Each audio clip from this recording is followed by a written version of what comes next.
Good evening, welcome to Central News for Monday the 19th of August. I'm Hilary Entwistle.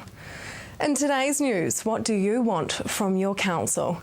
Is what the Tauranga Chamber of Commerce is asking of the business community. A recent Chamber survey of members showed there is a strong desire for better governance in the city.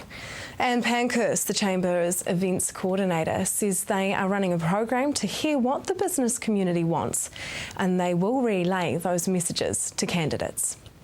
She says having a say in your local government is important as it will affect so many elements of your day-to-day running of your business. I think these ones are particularly important. The landscape of local government is changing.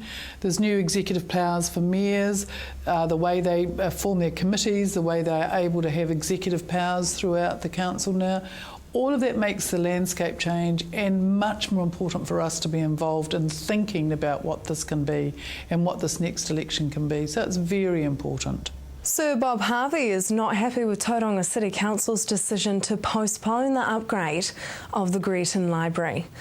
The upgrade has been in the 10-year plan since 2003, and the council agreed to going ahead with the new $3.2 million 900 square metre library this year, but 6 weeks later cancelled the decision. Friends of the Tauranga City Library's president, Kate Clark, says the former Waitakere Mayor, Sir Bob Harvey, cleared his diary when he heard about the decision to come and speak at a community meeting, as he believes smart cities build libraries. Well, Sir Bob Harvey is coming because he could see the problem that we have at Greeton Library. We have over a third of the population using a library this small, and the decision not to build a newer library must have appalled him. He cleared his diary and he's coming down to speak at the meeting saying why smart cities build libraries. Now for our region's weather, Hamilton, your Tuesday will have fine spells and a northeasterly breeze. Your expected high is 15 and an overnight low of 5. Tauranga, you will have cloudy periods with an easterly. Your expected high is 15 and an overnight low of 7. Just ahead, the Waipuna Hospice and the increase of patient referrals.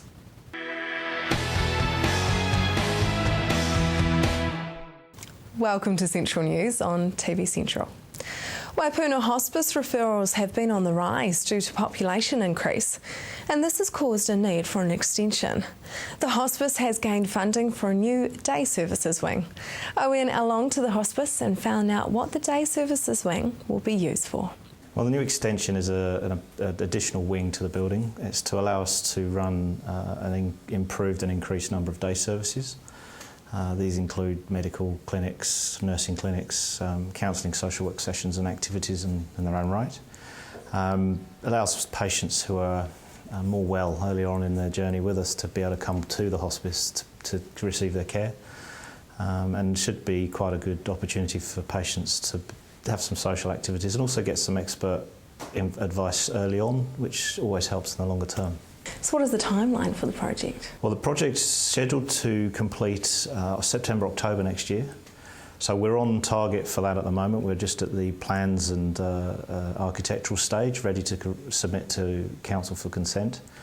And as soon as they're completed, we'll be motoring with an aim to start the project. We're looking sort of November, December time. What will actually be in that new day services wing? Yeah, so like I just said, it's a day services wing with several clinic rooms. There'll be day procedure rooms where people can come and have a procedure performed on them. Sometimes people need to have certain medical procedures done, and it allows them to be in a relatively comfortable environment, not just in a hospital ward, so in a more comfortable setting. And there'll be a cafe area where people can socialise, family can wait. We'll have a day programme room which will run more than one day a week, where we'll be able to have patients in groups and they have an activity socialising event or craft activity and a meal to finish, and it just allows them to touch base with staff on site and get to be seen. And then there's another room which we're looking to develop for younger people, children and young adults. That's often a huge burden for our kids, especially when we're seeing more younger people coming through the service. So the people left behind are as important as well as the patients as well. So hospice care, being hospice care, is looking after the whole family unit. And what about your training room? Yeah, we currently have a training room which seats about 35 people at a push, and they're quite tight in there. What we're aiming to do is have a bigger training room which can seat up to 100 people. Why do we try and have a big training room? It's because we have, as a specialist palliative care provider, we train other healthcare providers, so hospital staff, GPs, practice nurses, aged residential care nurses, a large number of people in the community. And by doing that, we raise the standard of palliative care in our community as well. How are you funding the project? Well, this has been quite a monumental funding project. The total cost of the project is about 3.6 million, and that includes some groundworks with car park raising and things. We very fortunate to apply to TECT, the Taronga Energy Consumer Trust, and they've awarded us $1.8 million to match the $1.8 million that the Waipuna Hospice Foundation have put forward for the project. And the Waipuna Hospice Foundation is a foundation trust that is run by a separate board to the Incorporated Trust, and it looks after the long-term assets of Waipuna Hospice, and that's the building and the grounds and any large bequests that we may receive, so that we can hold on to them for future projects such as this, and also with a view to trying to develop a fund that we can one day receive an income from to diminish our need on fundraising. So it's a long-term strategy looking ahead. Why do you need to extend the hospice? Well, we're actually busier than we've ever been, and it's been a real pressure for the staff. In the last sort of 18 months, we've seen our patient load each month go from 130 patients to 260, so nearly doubling in size in the volume of patients. What that's meant is that we've got a very stretched team, and to add this service allows us to pull some of those patients earlier on in their journey away from our community nursing team, so they can focus on the patients who are really at home and can't get away. And it gives them better care, and it gives the earlier patients more reactive care when people need it. So it's going to add a lot of balance to the service, and not forgetting that we still have our inpatient unit, and we can admit patients for symptom relief, end-of-life care, and respite care. So yeah, that's the full thing. I mean, how many referrals are you getting kind of compared to when the hospice was first started? Oh, when the hospice first started, it's dramatically increased. I think in 2002 we had about 330 new referrals, and last year we had 580. We had nearly 200 patients on our books at the time, at the beginning of the last financial year, and so we saw in total in a single year about nearly 780 patients. That's not to say people are getting sicker. I just think what's happening is hospices are moving from the cancer-only arena to cancer and other life-limiting conditions such as motor neuron disease, respiratory failure, cardiovascular failure, all the end organs failures like liver and kidney failure. So there's a lot of additional illnesses that we now look after as well. And are you nurses and staff kind of needing to be more specialised training to deal with all these different things? Yeah, they do. There's a call for specialist palliative care to be recognised as a specialist palliative care provider, where nurses need to have a specialist qualification, so a postgraduate certificate in palliative care. And also some nurses take master degrees. And also we employ medical specialists who are specialists in their own right. So there's been a significant growth, certainly at Waipuna and around the country for hospices in building that pool of skilled workforce together. What is the Waipuna Hospice essentially? Well, we care for people at the end of their life, basically. People will be diagnosed with an illness such as cancer, but they're not necessarily life-limiting at that point. They're still being under curative treatment. At the point at which the curative treatment is no longer effective, then they will be referred to a hospice or palliative care team, and that's where we take over and we look after the patient in partnership with the GP and any other facility that's involved. A lot of our patients are in aged residential care, for instance. So yeah, so that's where we look after patients with a life-limiting condition. And when you say life-limiting, people say it's a terminal illness. It's different languages, but actually it means the same thing. Yeah. The Waipuna Hospice has gained funding for their new extension, but they still need an average of $40,000 a week in donations to run the service. Coming up next, Balloons of Remembrance.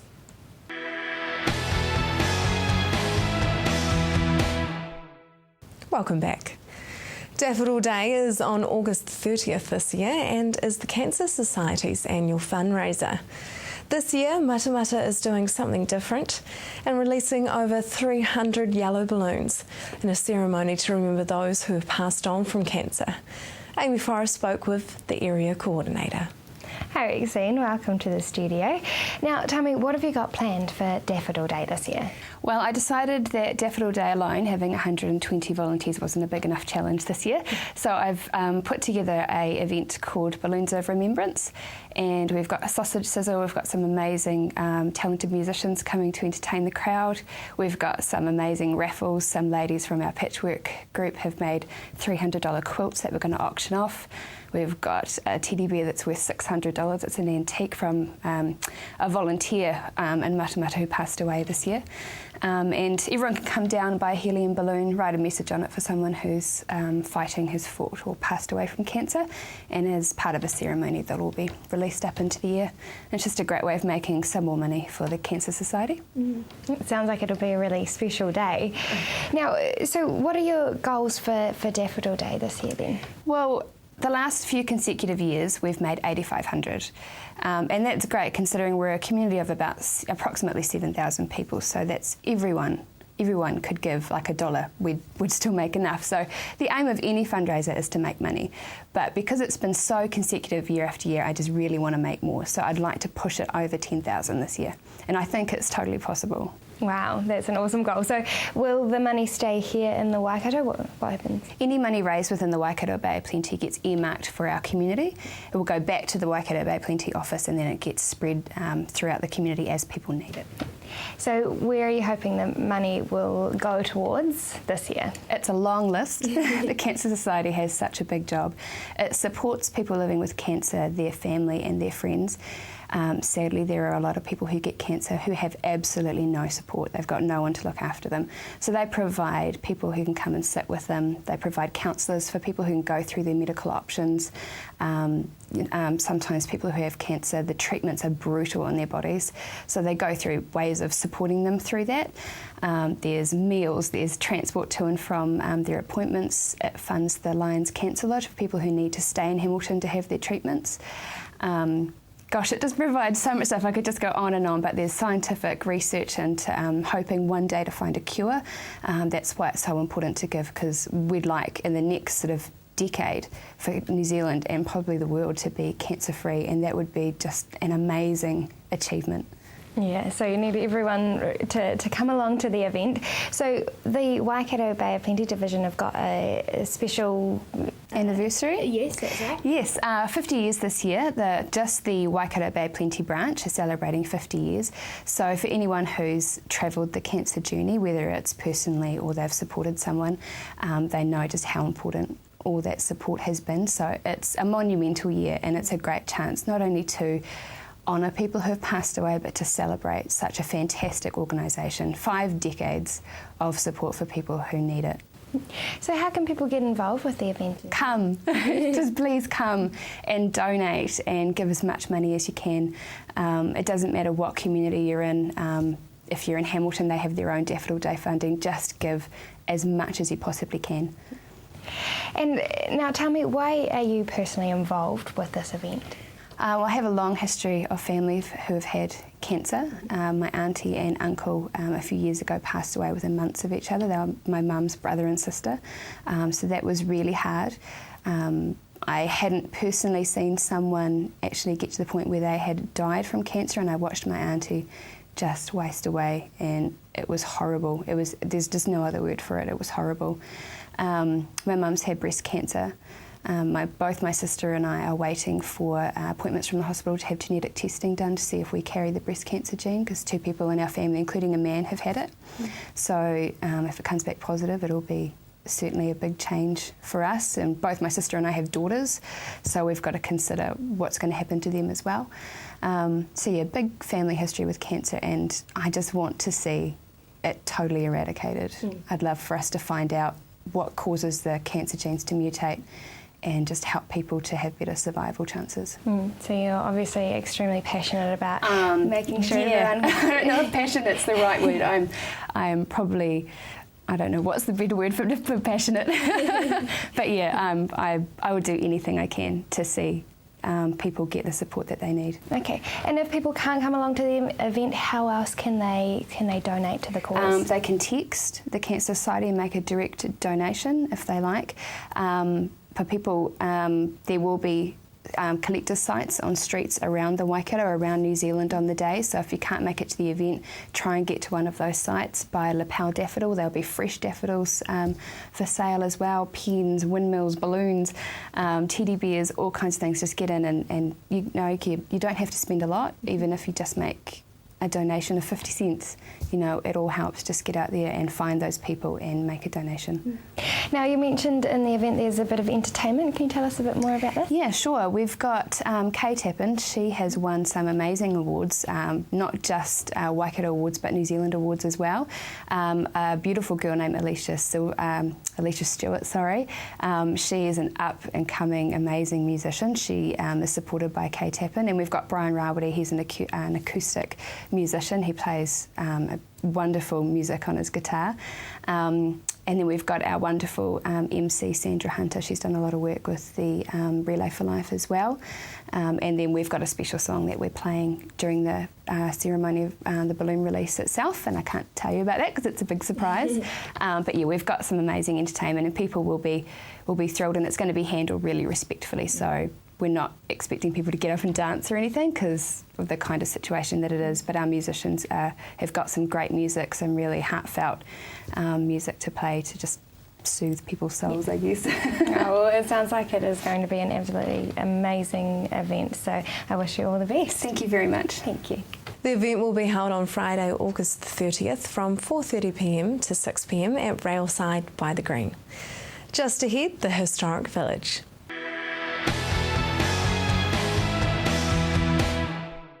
If you have just joined us, welcome to Central News. The historic village in Tauranga was a buzzing tourist attraction in the 80s and early 90s. Some say now the village needs a revamp.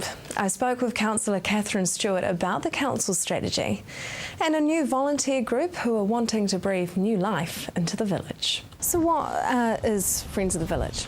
Friends of the Village are people who are interested in assisting the historic village.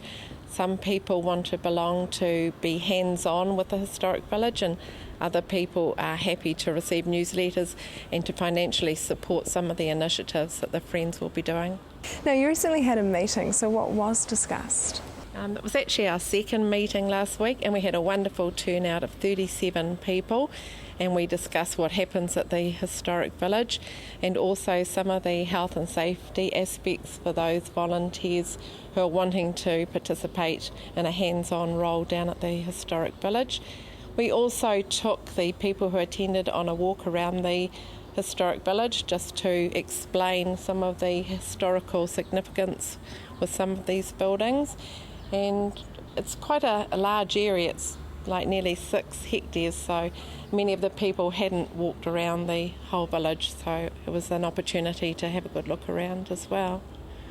And the village was thriving in the 80s. So, I mean, what was it like? How many people were coming? I don't know how many people, but I was one of them, and it was a living museum, and there was a lot of activity down here. The council had a vision for the village in 2012, so how is that progressing? So what happened was there was a project steering group set up a few years ago that comprised of people from the historic village, some tenants with a commercial background and also with community background. There were 3 elected members on that, plus 3 outside community representatives. And we met for quite a long period to discuss a strategy that would last 10 years. So that strategy was developed and then it was adopted by the Tauranga City Council in 2012. And from that has been an advisory board that works together with management, and one of the goals out of that strategy is to have a Friends of the Historic Village. So it's a bit of background to what's gone on. What were some of those visions? The overarching vision for the historic village is our community heart, where people visit, connect and belong to the past, the present and the future. What is the vision of Friends of the Village? So some of the goals are expanding on what's already here, like events. There's an opportunity for far more events to occur down here, for more gardening, for new walkways, educational opportunities, and so on. Do you think that the historic village will become a bit of an election issue? No, I don't think so. It's very unusual in that there's no ratepayer funding involved at the historic village, so that's quite unique. So what is the history of some of the historic village, Was it built here in the early 1900s or has some of it actually been moved here? The buildings were moved here. Some of them date back to the 1800s. For instance, the blacksmith down the street here, that used to be located on the corner of Elizabeth and Grey Streets, and that was shifted to the historic village. So if you look around, many of the buildings do have historical significance, and one of our first priorities is to get some interpretation signage for the buildings so that people will be able to learn and understand just what they're looking at. Who uses the village now? Is it just retailers? It's a mixture of community groups and retail, commercial. We've got the radio station, we've got a new arts and crafts area just open today actually, so a good combination of community and commercial activities down here. How can we become a friend of the village? If you Google Friends of the Historic Village, and we've got an email address, it's friendsofthehistoricvillage@gmail.com, and if you go to Historic Village Tauranga, you can download the membership form, and we'd certainly welcome more friends down here, and we're looking forward to achieving some great things for the historic village going forward. And as I said to you before, the educational opportunities are huge down here. Schools can utilise this for learning, for environmentally sustainable practices, gardening, there's worm farms down here. There's quite a lot of hidden things that we just want to bring forward so people are aware of what goes on down here. You can view the strategy on the Council's website and how to join Friends of the Village. That is the news for today. We really want you to be involved, so like us on Facebook and let us know your views. If you have news including your own video and photos, go to our website and hit upload. Thanks for joining us. I will be back tomorrow night with more guests from in and around our regions. I'm Hilary Entwistle. Have a lovely evening.